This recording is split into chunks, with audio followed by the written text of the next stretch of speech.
Warning: the decision to begin keeping medically significant venomous should be made with deliberation, respect for the animals, and consideration for the community. A handler should acquire high-quality tools to enable safer handling, as well as a circumferential compression device just in case of a bite.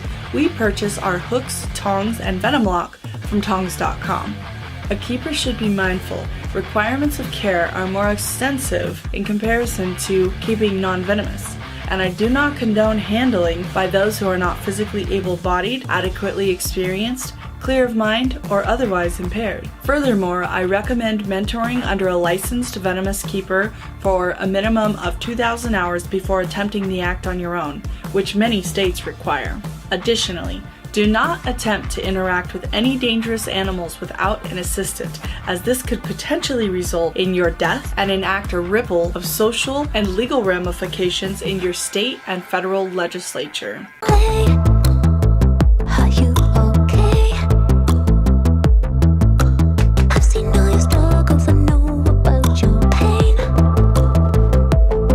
Deadly Tarantula Girl coming to you to bring you another venomous video tonight. Tonight I'm showing you a long-awaited animal, my blizzard monocle cobra. So this animal is how I reproduced my super sunset. This is the bloodline that this girl came from, and let's just take a look.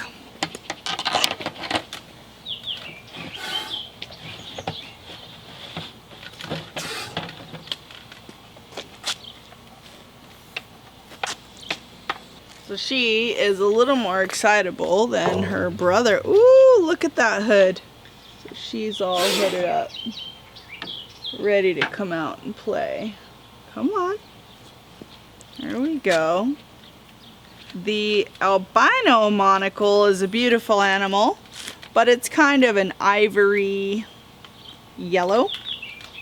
And this is a truly white snake that's actually a translucent snake when they first hatch out, which is very neat to see because if you shine a light up to them, you can actually see their heart beating. You can see them digesting their food. They're very beautiful and very amazing. I'm quite proud of having reproduced this beautiful animal. She, to me, is just a stunner. So you might notice I am using a field hook from tongs.com. I like this over the regular hook because it gives me more reach. I don't have the longest arms in the world, and obviously this is an animal with significant reach that, although will get to know you, can behave unpredictably at times. We just had a new friend from Yellow Rose Reptiles just come visit us this last weekend. We were playing with cobras. One of them had made a big mess. Cobra poo is different from ball python poo for sure. And so we gave her a little bath and she went out for a little jaunt. And so we definitely had our hooks handy in the room at that time. Not quite sure what James thought about that, but it was a learning experience probably for him, and he got to play with some Gilas and have some fun with venomous. So definitely check out Yellow Rose Reptiles if you're perusing Facebook or Instagram. He's a really cool guy, and another Texas native. This animal is about 5 years old. It's one that I reproduced in maybe 2014. This one comes from the same bloodline of the super sunset that I showed you last week, that little boy, and she is just really incredible and really beautiful. So you might notice that she was hooding up. Even if I tease her a little bit, she's not hardly even hooding because she is not sensing any kind of threat here. She's just having fun exploring this stump. If you can't tell, she's in a large stock tank, so she can kind of roam freely. And we've got people Several people posted around with different hooks and grabbers. We are safe, the native wildlife is safe. We also have a fenced perimeter around our property. Of course, all of our dogs and stuff are put away. You have to do these types of things on a closed set and take safety precautions. We always keep the venom lock in our safety kit.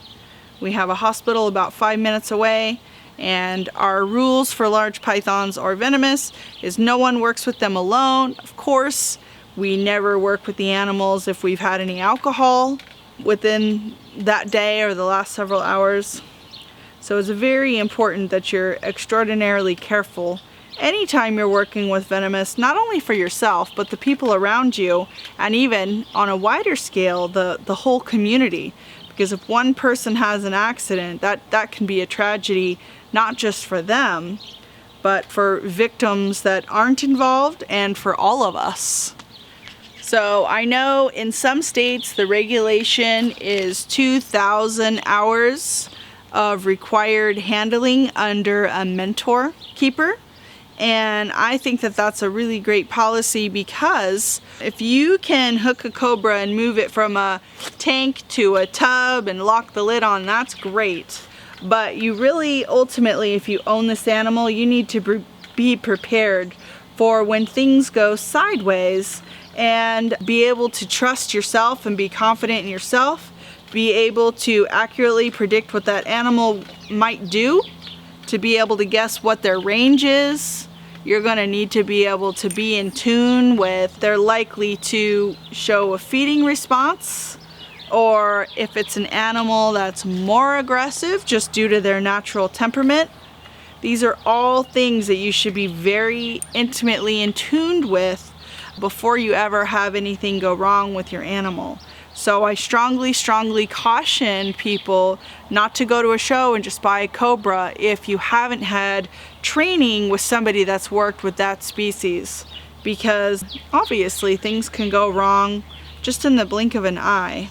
Keeping venomous is not for everyone. Some people just enjoy watching others do it, and I can definitely appreciate that. Just like keeping reptiles or invertebrates is not for everyone. As long as you respect the animal and allow them to live peacefully, that's all I ask. Big thanks to Dana at tongs.com for just refreshing our supplies and sending us out a bunch of cool new equipment. Definitely love all the stuff from tongs.com. I feel like having these tools makes it possible for us to keep this fascinating species and to keep everyone around us safe. So huge thanks to tongs.com. Definitely check out the description box to get the links for that. Drop your cobra questions and comments in the comment feed. Let me know what your dream venomous animal is, and we'll see you guys next time.